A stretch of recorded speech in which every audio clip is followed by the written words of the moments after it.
Coloque a mão no seu coração, porque a Bíblia fala que do coração procedem as saídas da vida. É do coração. Eu creio que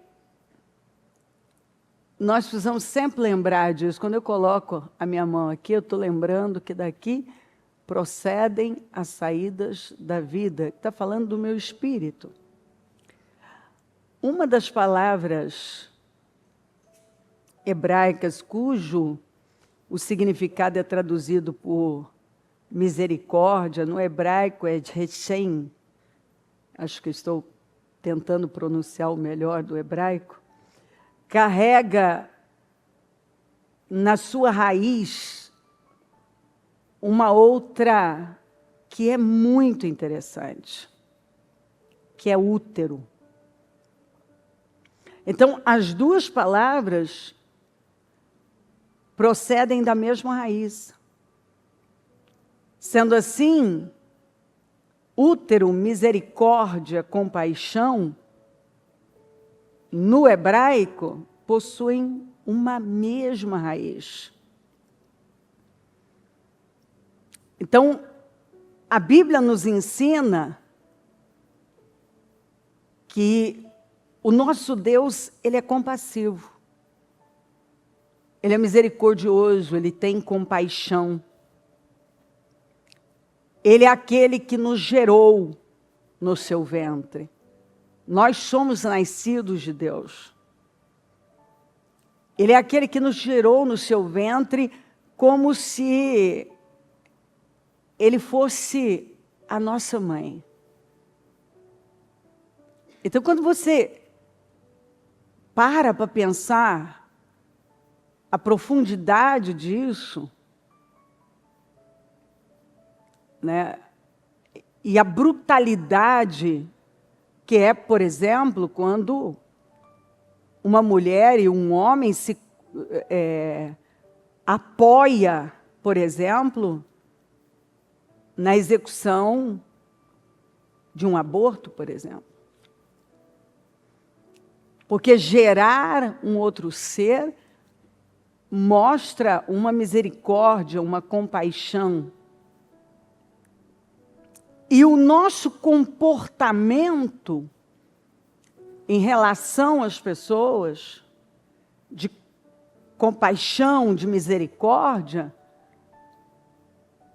revela essa capacidade de gerar alguém que no grego significa as partes mais íntimas, que são as entranhas, né? As nossas vísceras, aquilo que está escondido, mas que sem o bom funcionamento desses órgãos, a minha vida não tem como existir.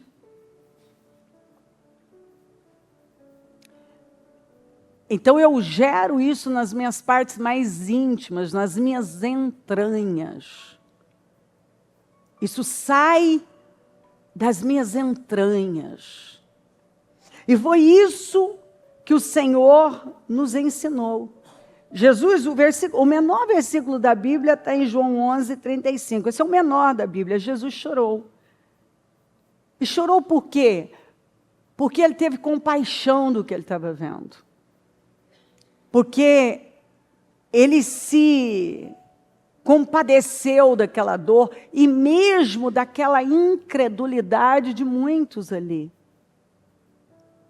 Aquilo mexeu com ele. Ele viu o sofrimento daquelas irmãs. E ele, em compaixão, se uniu a elas. Tanto que Paulo vai pregar a respeito disso. Chorem com os que choram. E o nosso mestre, ele chorou com quem estava chorando. Então, Paulo pôde lançar mão de um evento, de algo que ele ficou sabendo, foi informado de que aconteceu, e ele deu essa instrução para todos nós. E a Bíblia, Eu vou ler algumas escrituras que falam sobre isso. Gritem de alegria, ó céus. Regozijem-se, ó terra, e rompam em canção, ó montes, pois o Senhor consola o seu povo e terá compaixão de seus afligidos. Haverá mãe que possa esquecer-se seu bebê que ainda mama e não tem compaixão do filho que gerou? Embora ela possa, porque o sentido original dessa mãe aqui, que é aquela mãe, o que ele está dizendo é uma mãe que está amamentando. Então, a mulher que está amamentando, ela tem uma provisão ali para um bebê. E chega a vazar. Principalmente quando ele vai ficando bem, a mama vai enchendo. Então ela tem provisão suficiente para formar, nutrir, fortalecer um outro ser.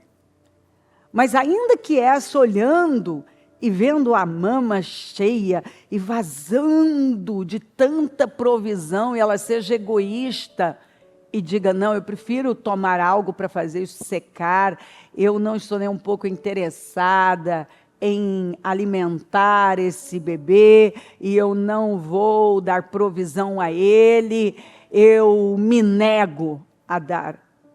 E a gente sabe que isso, infelizmente, acontece com frequência. A Bíblia é atual, então ela fala, ainda que essa mãe se esqueça, e decida que ela não vai prover para o bebê que ela gerou, que saiu das entranhas dela. Embora ela possa esquecê-lo, ela pode esquecê-lo, a Bíblia diz. Eu não me esquecerei de você. Então, a sua mãe pode ter esquecido você, pode ter doado você, pode ter dado você para alguém. Mas olha o que Deus fez. Ele cuidou de você de tal maneira. Seu pai pode não ter estado lá. Você pode nem saber quem é o seu pai. Mas agora você tem um pai eterno. Que é seu pai, é sua mãe, é seu provedor. E a Bíblia fala o quê? Olha para mim. Que é uma das primeiras coisas que a gente aprende quando recebe Jesus como Salvador. Agora, escuta, você honra seus pais humanos, mas você agora ouve, é direcionado e abraça o seu Pai eterno. Porque não adianta você viver com base na sua origem, porque agora você está nascendo de Deus, você está nascendo de novo. Porque senão você vai viver a sua vida em busca. Você não descansa enquanto não souber quem é seu pai, você não descansa enquanto não souber quem é sua mãe, você não descansa enquanto não tiver o amor do seu pai e da sua mãe. E isso é uma escravidão. Isso é uma escravidão. Você vê que a Bíblia diz, deixa o que se foi. Tem gente que não consegue virar a página. Ele não consegue abraçar Deus como meu pai, minha mãe, meu suporte, porque é isso, ó, eu sou o seu pai agora. Aqueles que são guiados pelo Espírito são filhos de Deus. Então, eu posso viver uma vida culpando, porque meu pai não me amou, minha mãe não me amou, e não quiseram estar comigo. Pode ser até verdade. Só que agora você tem Deus. E agora Ele é capaz de suprir tudo. E o que você faz em relação aos seus pais? Você perdoa eles. Você entende que eles não tinham estrutura nenhuma, porque uma pessoa que faz uma coisa dessa é porque ela não tem consciência de nada. Ela é reptiliana. Ela vive por instinto. E nem o instinto paterno, materno, que no reino animal se tem, ela não tem. Porque o ser humano, muitas vezes, ele, por ser dominado por uma força maligna, ele pode agir pior do que um animal. Um animal não agiria daquele jeito. Isso é bíblico. Ele pode descer num estado tão assim absurdo que nenhum animal desceria, né? E há uma tendência de se falar o homem, né, é um animal. Até eu, por não entender há muitos anos, falava essa bobagem. Mas, na verdade, você vai ler que os animais foram feitos no 5º dia, o homem no 6º dia. Então, o ser humano ele foi feito à imagem e semelhança de Deus. E ele, ligado a Deus, ele é um ser maravilhoso. Porque ele é a imagem de Deus. Mas quando ele se distancia do seu Criador, ele se torna pior do que um animal. O animal que a Bíblia fala que é para nós dominarmos. Hoje você já encontra pessoas querendo ser um animal, se identificando com o animal, sendo que você foi feito, o ser humano foi feito para dominar sobre os animais, para ter poder sobre os animais. É um ser que está acima dos animais. Porque é o único que foi feito à imagem e semelhança do Senhor. Nós somos a imagem de Deus. Nós temos o sopro de Deus na nossa vida. Nós viemos de Deus. Nós vamos voltar para Deus. Nós existimos por causa do sopro de Deus. Nós temos Deus em nós. É uma coisa muito forte isso. Então, só que uma pessoa pode parar no tempo e viver de passado uma vida inteira e não viver como uma nova criatura, como um nascido de novo. Tá, eu nasci humanamente de tais pessoas. Essa é a minha origem, eu vim de lá, mas agora eu criei em Jesus. Eu nasci da água e do Espírito. Eu sou um nascido de Deus. Eu sou uma nova criatura. Eu tenho um Pai eterno agora. Eu sou filho de Deus. A minha identidade é de filho de Deus. E ainda que todos tenham me abandonado, Ele não me abandonou. Claramente, Ele não me abandonou, tanto que eu estou aqui. Então, ainda que seus pais tenham te abandonado, Deus nunca abandonou você, tanto que você está vivo e está vencendo. Olha que coisa linda.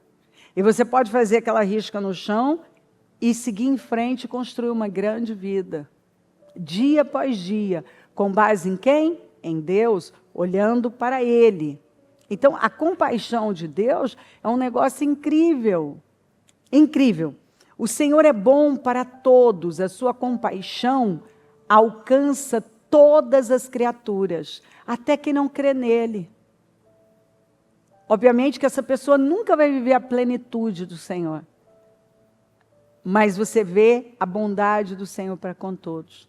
Porque a Bíblia fala que o sol, a chuva, vem para justos e injustos. O Senhor não deu o melhor só para os justos. Está aí à disposição.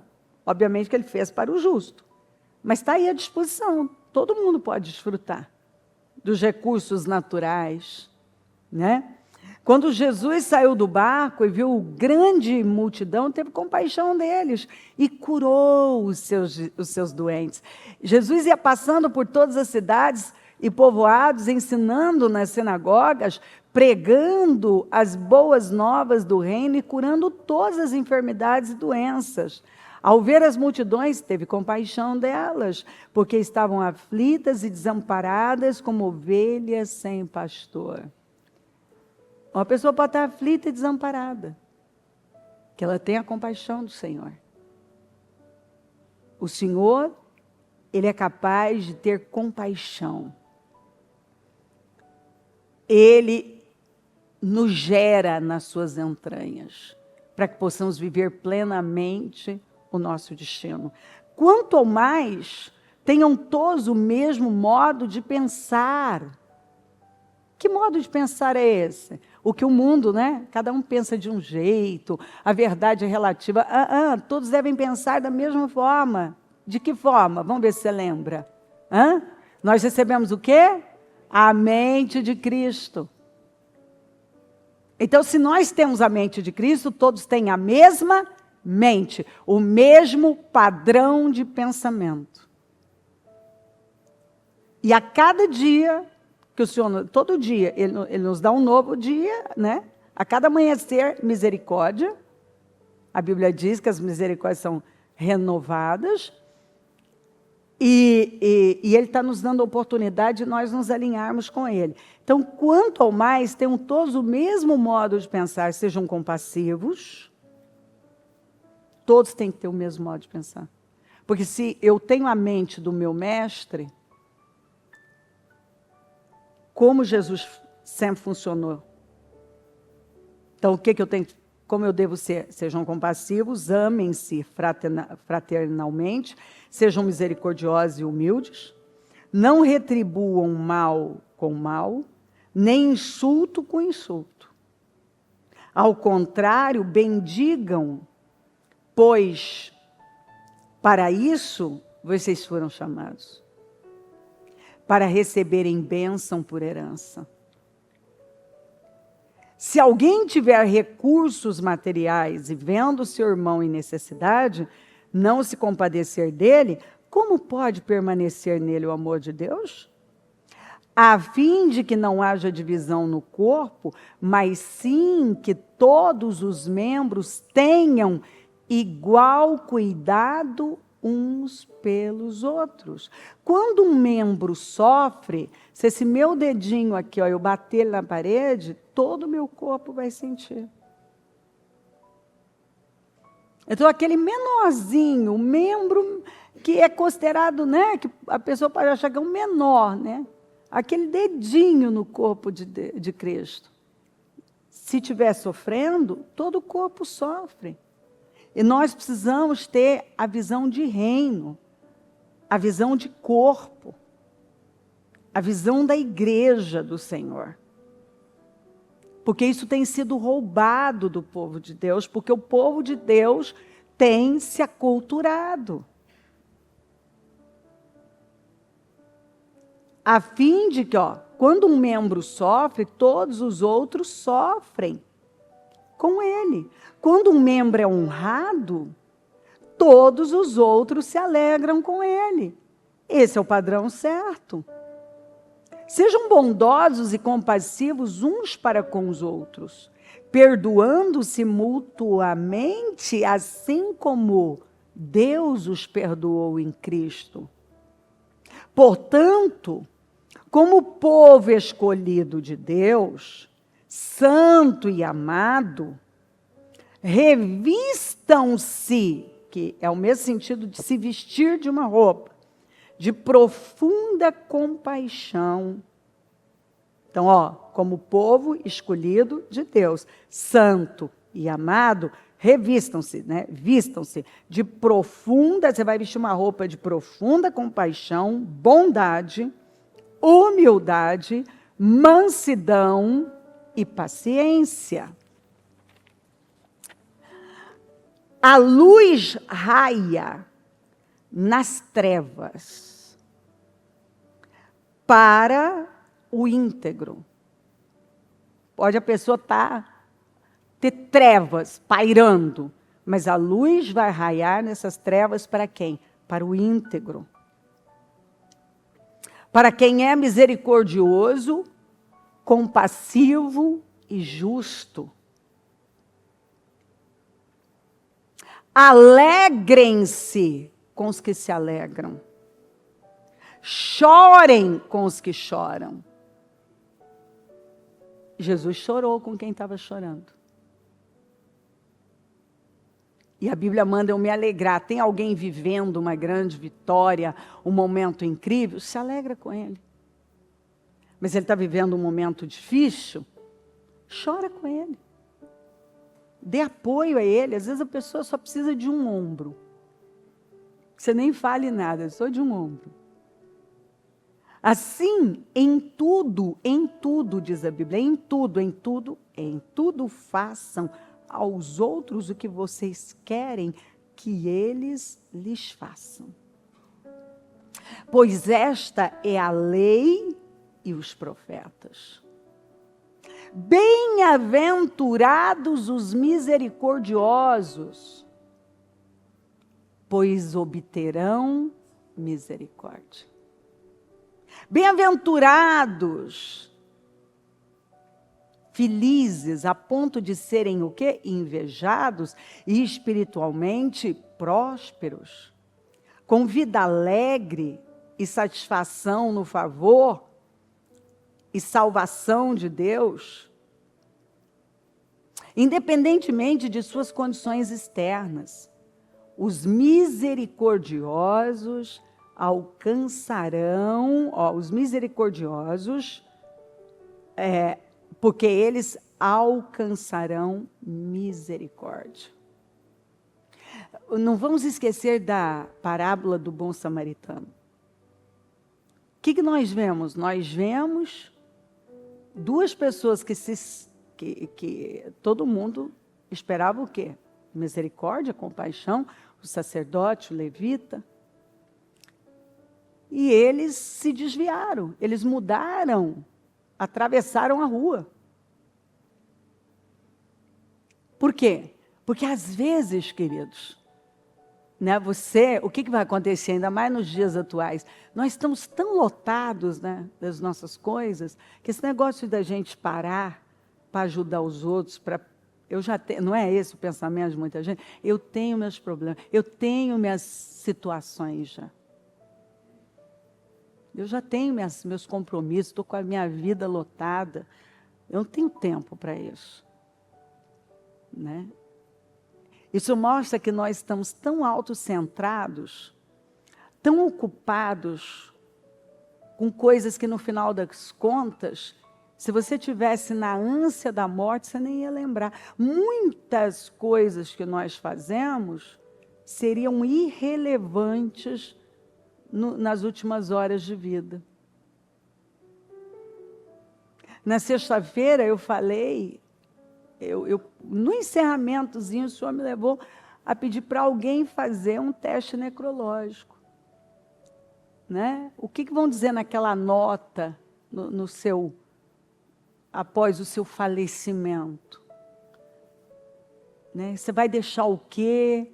O que você fez pelas pessoas, pela humanidade? Porque no final é isso que vai contar. Pela sua família. Aí veio o samaritano. Você sabe que na Bíblia o samaritano é o cara que ninguém gostava. É o tipo de gente que ninguém gosta. Eles eram considerados menos, né? Uma raça misturada, com costumes que que os judeus não gostavam. Só que ele também tinha compromisso, igual o sacerdote, o levita. Ele também tinha. Ele estava de viagem. Ele tinha um destino. Ele atrasou o seu compromisso, parou, pegou o homem que tinha sido espancado por gente ruim, né, que representa o mal, os instrumentos do mal, que bateram, roubaram um homem. Ele ficou jogado no chão, ferido, sozinho, não tinha quem socorresse. E o samaritano, que tinha um destino, ele parou o que ele estava fazendo. E ele pegou aquele homem, colocou no animal dele, significa que ele desceu do animal, colocou no animal, levou para uma hospedaria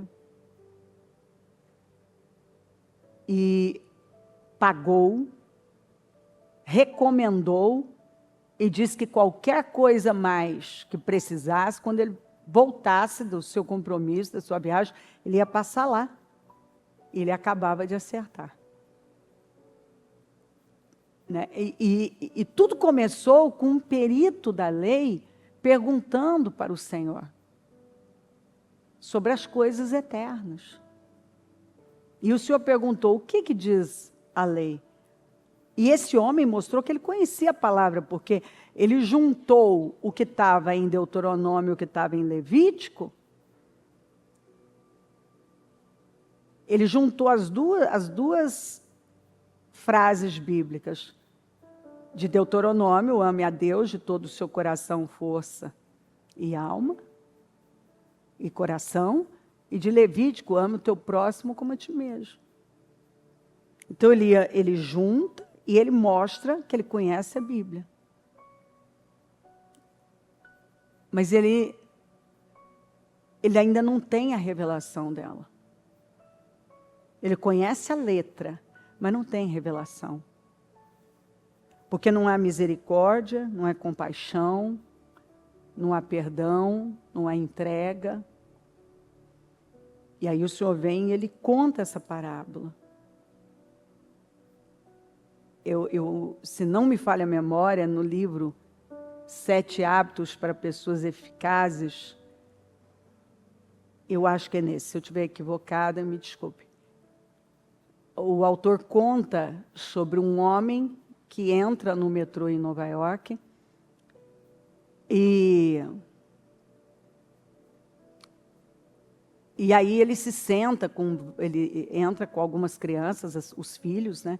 Não sei se 3 ou 4 crianças, e se senta do lado de um homem, ele não sabia quem era, mas era um homem, acho que um pastor, alguma coisa assim. E aí, essas crianças estavam meio que derrubando o metrô. E até que esse homem não aguentou e falou, senhor, me desculpa, mas o senhor não está vendo as crianças, o que elas estão fazendo, né? Aí o pai disse assim, o senhor me desculpa. É que eles acabaram de perder a mãe e eu a minha esposa, e como eu acho que eles não sabem como agir. Naquele momento, aquilo que era um incômodo para aquele homem, ele foi tomado de uma compaixão, de uma misericórdia, de um sentimento assim, de meu Deus, eu estou incomodada e essas crianças estão descontroladas, porque elas perderam a mãe pequenas ainda.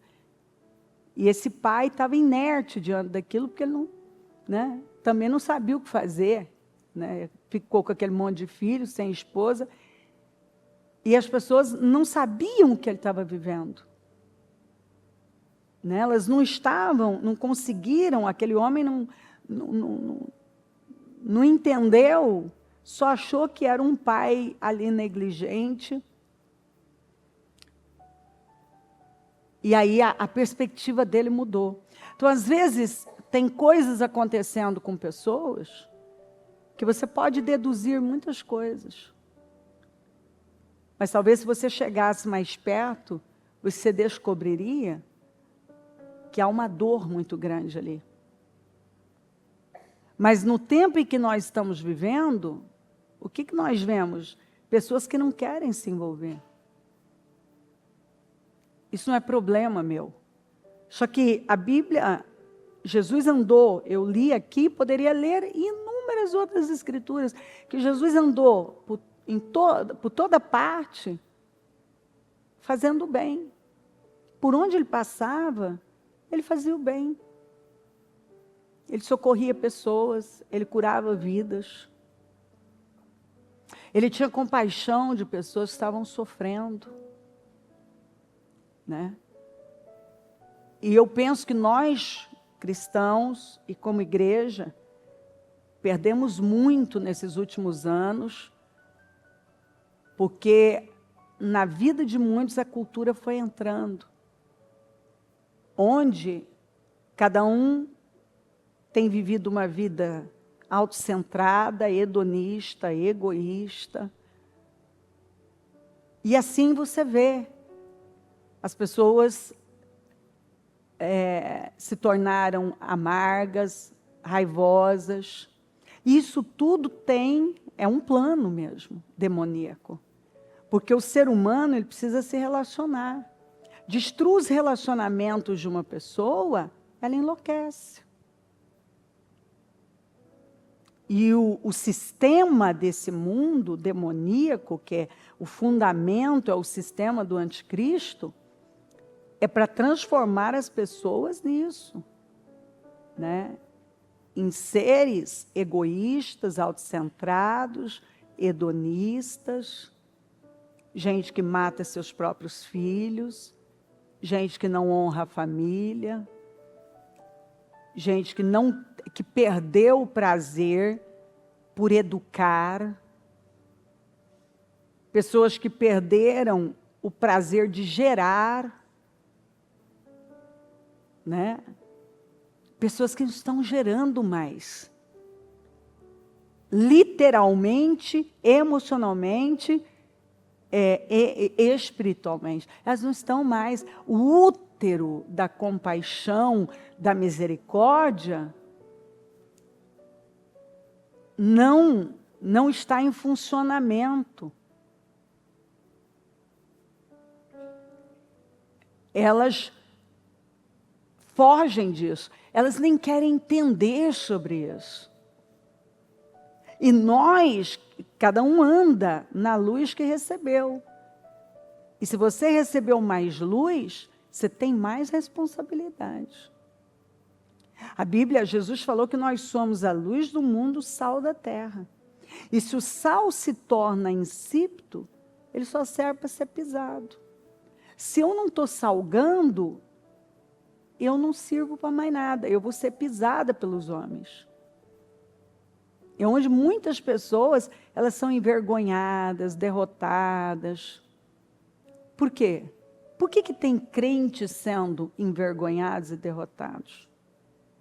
Porque eles não vivem em conformidade com o Senhor. Eles não fazem uso da mente do Senhor. Eles não entendem, não querem entender sobre amor, que não tem nada a ver com preguiça, com sentimentalismo, mas é um estilo de vida. Amar é um estilo de vida. Compaixão é um estilo de vida. Misericórdia é um estilo de vida.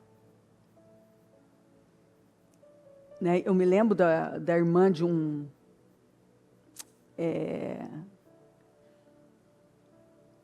eu esqueci o primeiro nome dela agora, não sei se é Linda Austin, uma coisa assim.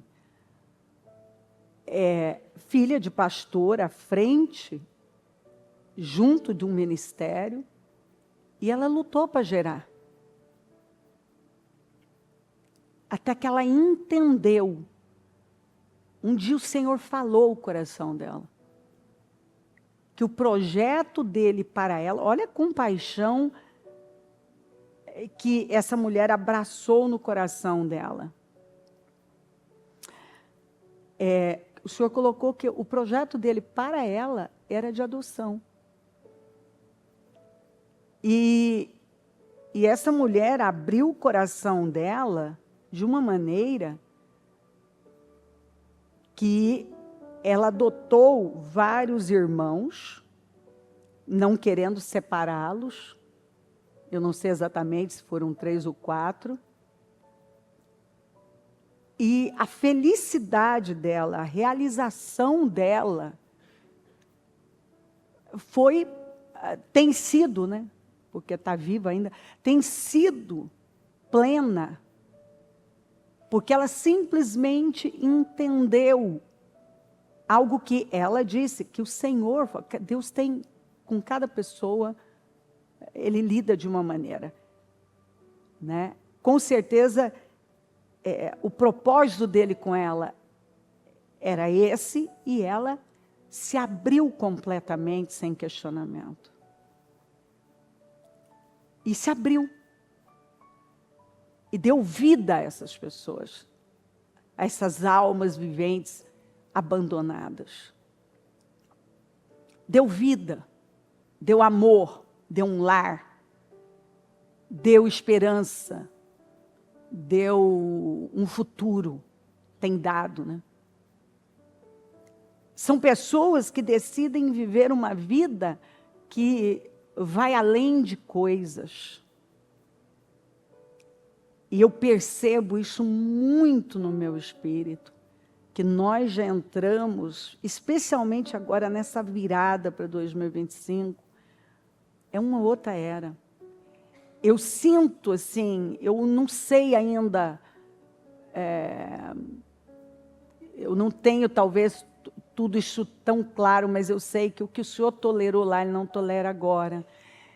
Eu sei que as coisas vão mudar, eu sei que Ele vai exigir de nós um nível mais alto de amor, de compaixão. É preciso essa volta para Deus, esses pilares tão importantes que foram abandonados, Deus em primeiro lugar, a família e a igreja. Coisas que as pessoas foram abandonando, Deus, família, igreja, tudo que é importante para o reino, tudo que a Bíblia aponta como extremamente importante, as pessoas foram abandonando, Deus, família, igreja. Tudo que sustenta e sempre sustentou todas as coisas, em todos os tempos, Deus, família e igreja. Porque nós precisamos congregar, nós precisamos de relacionamentos. Nós precisamos sair dessa, muitos precisam sair dessa amargura, né? Foram afetados demais pela cultura e se amarguraram e passaram a fugir de relacionamentos, perderam a compaixão, a misericórdia, num nível que o ser humano chegou, que agora ele quer se parecer com um bicho, matam os próprios filhos, ou aqueles que simplesmente, por egoísmo mesmo, decidem que não vão viver dentro do padrão do Senhor. Vai para o princípio. O princípio é o quê? Deus, casamento, a Bíblia começa com casamento e vai terminar com casamento. E o quê? Sejam férteis, multipliquem-se. Ou seja, os engenheiros sociais têm trabalhado para criar uma sociedade totalmente contrária àquela que Deus estabeleceu. Está dando certo? Não está dando certo. Está dando muito errado. Muito errado. Está aí a quantidade de mulheres de 50 e poucos anos, depressivas, que quiseram viver só para elas e agora envelheceram com a mentalidade de que não preciso de filho, não preciso de ninguém, porque eu quero minha liberdade, não preciso de família, não resistiram em nenhum relacionamento, não geraram filhos, agora se sentem velhas, solitárias, vazias. Olha a sociedade, que disfuncional que está. Pessoas infelizes. Você vê uma luta para acabar com o homem, desde sempre. Lembra do faraó? Matem os meninos. Lembra do Herodes? Matem os meninos. Você não vê que direto aparecem as coisas mais absurdas. Absurdas. Recentemente, acho que foi, não sei se foi o Fer que me contou, alguém que me contou, que uma atriz aí, americana, eu acho que que tem um público importante, engravidou e foi compartilhar nas redes que está esperando um menino e já foi bombardeada por um feminismo diabólico. Olha, ainda dá tempo de você matar isso aí, trazer mais um macho nesse mundo. Então, assim, esse é o coração de alguém que não teme a Deus. Matem a masculinidade, destruam com a família, não existem relacionamentos bons, não gerem filhos, não congreguem, não formem família, não perdoem. E assim, está tudo bagunçado, descontrolado, desequilibrado. É uma sociedade disfuncional. Não funciona desse jeito. Tem uma forma de funcionar. E o Criador já nos deu ela. Então, se nós não entendermos essas coisas, é hora de voltar para o padrão bíblico, o estilo de vida bíblico, casamento bíblico, criação de filhos bíblica.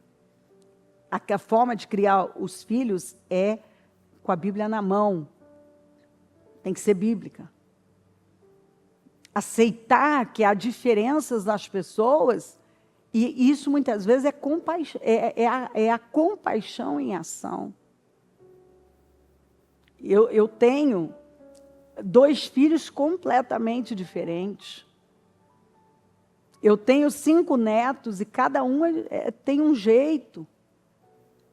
E entender cada um é compaixão. Que é a mesma coisa que o útero, é gerar amor, perdão. Nós vamos voltar para os fundamentos bíblicos. Se nós quisermos paz e ter um futuro de glória, só funciona alinhado a Deus. O mundo vai tornar-se cada dia mais tenebroso, pura treva. Mas nós temos uma promessa que sobre nós raia a luz, a glória. E nós precisamos resistir firme, tendo uma linguagem sem medo, diferente da desse mundo. Diferente. Andarmos alinhados com Deus, porque nós somos nascidos de Deus. Você pode ter pensado de um jeito até outro dia, mas todos devem ter um só pensamento, uma só mente que é de Cristo. Como é que Cristo pensa? Né? Normalmente você não vê as pessoas, isso é ponto de vista, é subjetivo, não sei o quê.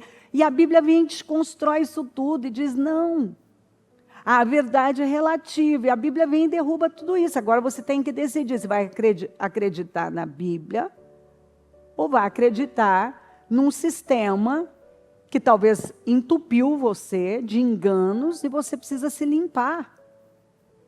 E a Bíblia é como uma água viva que vai nos limpando. Eu preciso me limpar dessa cultura, de uma mentalidade que está levando eu perder a minha vida, que no final eu vou ver que eu subi a montanha errada, que eu fiz bobagem com a minha vida. Por quê? Porque eu estou tentando viver a despeito de Deus, do que Ele falou. Isso não dá certo. O que Jesus falou? Por que os divórcios aconteciam? Você lembra? Por que Moisés deu carta de divórcio? E Jesus falou, vamos para o princípio, porque no princípio não foi assim. Ele apresentou o quê? Coração endurecido. Foi por conta da dureza dos corações. Foi porque vocês não quiseram perdoar, se alinhar. Foi por causa disso. Então, a dureza de coração, ela faz você sair do princípio, de como tudo foi planejado. E adotar para a sua vida um sistema que já nasce falido, porque ele não tem fundamento bíblico. Não vai funcionar. Queridos, nós precisamos voltar. É desaprender e reaprender. Nós precisamos urgente começar o processo de volta, de esvaziamento profundo, e isso vai demandar muita humildade. Por isso que no início desse propósito, no dia 1º, eu falei que a palavra-chave daqui para frente seria humildade. E humildade, acima de tudo, é ouvir a Deus. Eu não quero, eu não gosto, parece estranho, mas eu acredito que é a verdade, eu vou me alinhar com ela. Então eu quero convidar você, pelo Espírito Santo de Deus, a tomar essa decisão na sua vida. Que você vai se humilhar, vai pedir a Deus ajuda para que Ele nos ajude a voltar a ter um só pensamento, a sermos pessoas misericordiosas, que têm compaixão, que têm misericórdia do outro.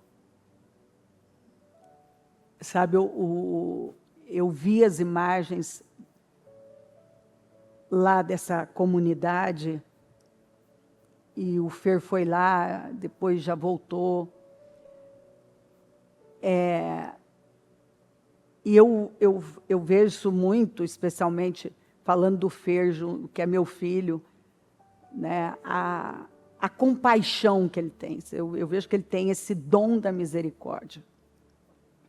Então ele faz algumas coisas que você precisa ter uma graça superior para aquilo mesmo. Né? Só que isso não é desculpa para a gente não fazer, às vezes, por alguém que está do nosso lado. E eu digo para você que nós precisamos pedir isso, porque a Bíblia fala do dom de misericórdia. E eu penso que nós precisamos pedir para Deus o dom da misericórdia. E a Bíblia fala o dom de ensinar. E nós precisamos pedir isso para Deus, para que nós possamos recuperar a capacidade de investir a nossa vida num outro ser, começando pelos nossos filhos. Porque eu vejo pais que perderam totalmente o prazer por educar. Então eles dão uma tela para a criança, ou jogam ela em algum lugar ali, e vão tocando. E isso não é bíblico. Nós temos que ensinar a criança o caminho que ela deve andar. Isso vai ser cobrado de nós. Os filhos são como flechas nas mãos do valente.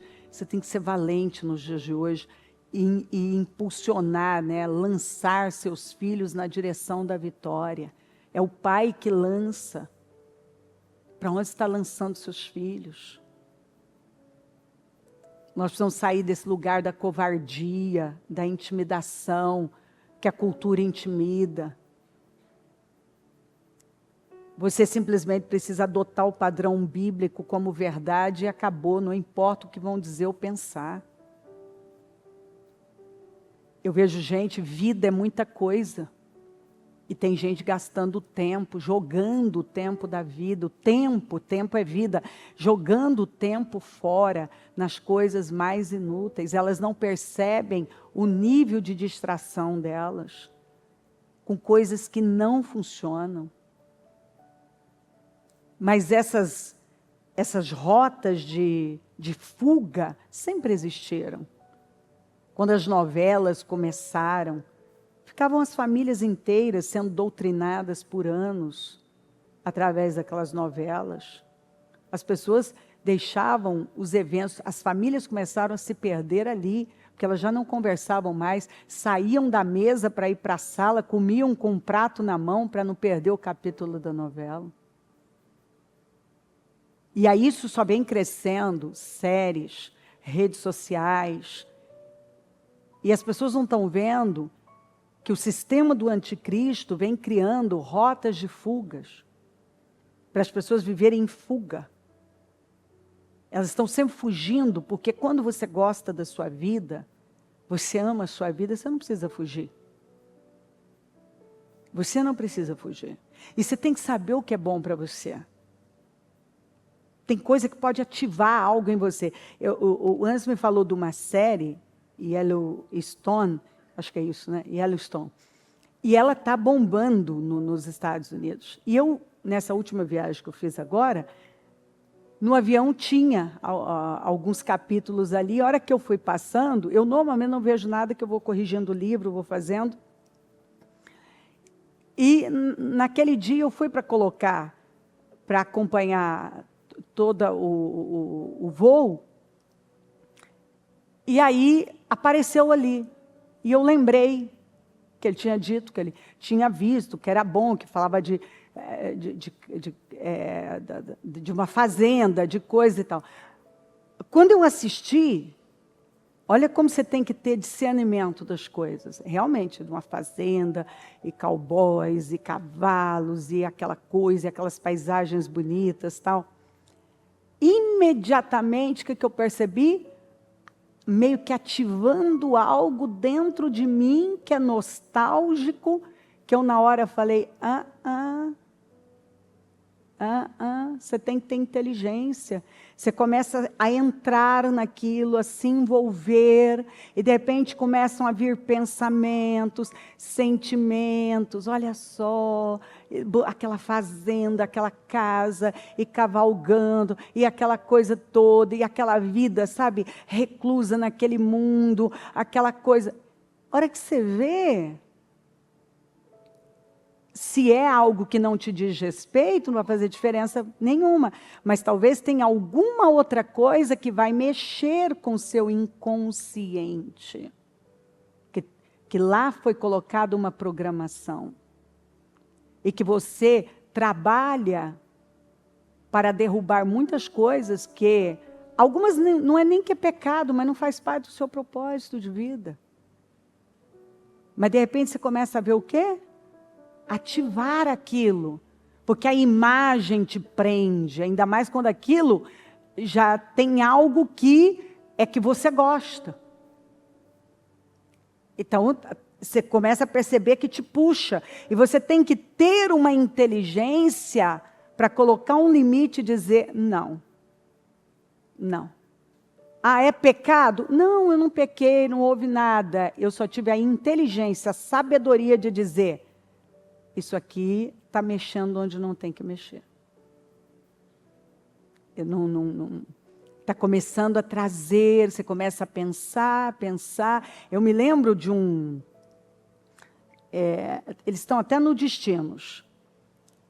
E uma das coisas que aconteceu quando esse homem, ele cometeu adultério, o que ele fazia constantemente, e que a esposa começou a ver que aquilo não estava certo, é que ela entrava no carro dele, na playlist, estavam aquelas músicas sertanejas, do cara fazendo não sei o quê.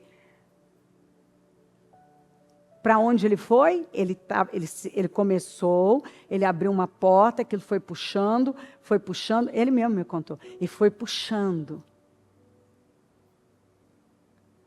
Mexeu com algo. E foi puxando ele para algo que já tinha uma tendência lá.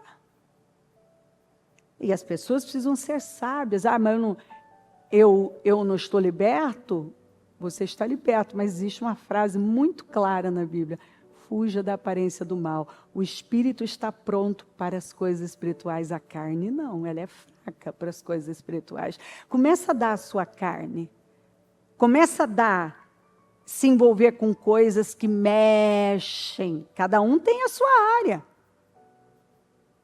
Tem a tendência, né, a inclinação para alguma coisa, ou uma nostalgia, e aí você começa a se envolver com aquilo. Preste atenção. O que isso está mexendo em você? Está te levando para onde? Porque às vezes você assiste um negócio e te leva para algo. Você ouve uma coisa e te leva para algo. Até o fato de você buscar aquilo já mostra que talvez você está o quê? Numa rota de fuga. Você está fugindo por quê? Quando você está bem com a sua vida, você não precisa fugir. Olha na Bíblia, todos os que fugiram porque não estavam bem. Porque os que estavam bem, sabiam onde tinham que estar, eles não precisavam fugir. Então nós precisamos cuidar da nossa vida espiritual. Nós vamos cuidar, é inteligente, é sábio, e daqui a pouco nós vamos falar mais de sabedoria, isso vai ficando mais claro ainda. Nós vamos gerar dentro desse útero a compaixão, a misericórdia pelo outro. Entender que nós precisamos ter muito firme na nossa vida aquilo que são pilares fundamentais: Deus, a família, a igreja. E para isso, tudo é relacionamento. Você se relaciona com Deus, se relaciona com a família, se relaciona com a igreja, que são seus irmãos na fé. O que eu li para você? Se um sofre, todos sofrem. Se um é honrado, todos são honrados e se alegram. Porque todos fazem parte do mesmo corpo. E para ter uma cabeça dessa, você tem que ter o quê? A cabeça de Cristo, a mente de Cristo. E entender que se você nasceu de Deus, você foi gerado no útero de Deus, digamos assim, você então tem compaixão, tem misericórdia, você vai desenvolver isso cada dia mais e vai olhar para o outro, que talvez ainda tenha um processo de mudança. Com que olhar? De ofensa? Não, perdoador. Perdoador. Então, olha só, você vai numa comunidade igual nós cuidamos ali, e o Fer acabou de ir novamente para fazer os cadastramentos, é um sofrimento. É um sofrimento, é um sofrimento. Aí o que acontece? Que se é tentado, não está tendo ajuda, as pessoas não são, a gente busca, traz elas, dá o alimento, ensina. Mas, queridos, tem pessoas que o nível de consciência não atinge e que só resta alguém ter compaixão e misericórdia e não desistir. Sabe, eu acredito muito que Deus está insistindo aqui com a gente. Nós vamos voltar. Nós vamos ter uma volta urgente. Porque muitos foram muito longe, se perderam da verdade, da essência do Evangelho, que é amor. Não existe cristianismo sem amor. Não existe cristianismo. E o verdadeiro amor você encontra somente no cristianismo. Que não é um amor piegas, é um amor que tem atitudes, é a despeito de sentimentos. Então, com o seu coração aberto, seus olhinhos fechados, peça para Deus, nesse momento, sabe,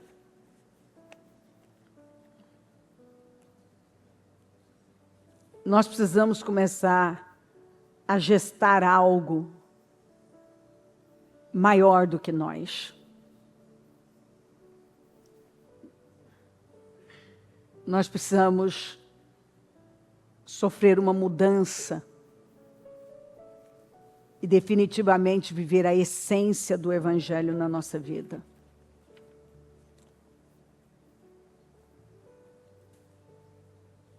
Que é amor, que é perdão, que é compaixão, é misericórdia, é doação, é entrega.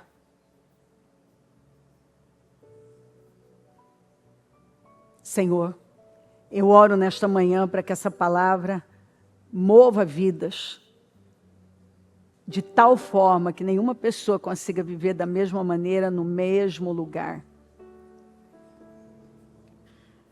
Que nenhuma continue, Senhor, mas que um quebrantamento profundo aconteça aqui. Um entendimento, uma consciência, um despertar e uma volta, Senhor, para o princípio, onde o que o Senhor determinou para nós fala mais alto, determina as nossas escolhas e o nosso estilo de vida. Eu oro para que uma consciência viva tome conta dos corações, um temor profundo, e que nenhuma pessoa consiga continuar no mesmo lugar, da mesma forma, mas que tenha acendido algo nos corações, para viver uma vida que vai além de si mesmo.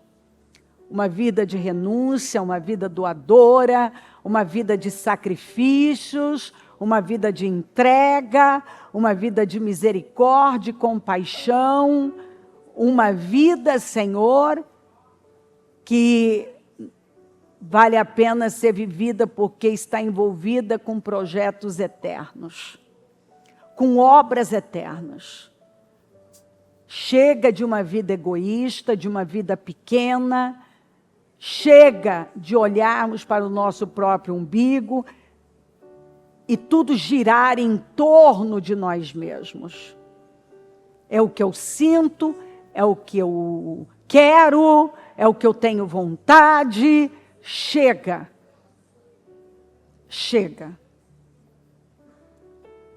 Nós nos levantamos hoje e oramos ao Senhor, Espírito Santo, que a palavra do Senhor tenha entrado e calado fundo e dividido alma e espírito e transformado mentes para sempre, corações para sempre, de forma que nenhuma pessoa vai conseguir mais viver da mesma forma. Por melhor que ela já esteja, hoje ela se levanta e sobe mais degraus, ela evolui, ela vai para um nível mais alto, para um nível de entrega, de sacrifício, onde a compaixão e a misericórdia saem na frente, que a essência do evangelho, do cristianismo esteja em nós, que é amor, que é uma vida de entrega de verdade,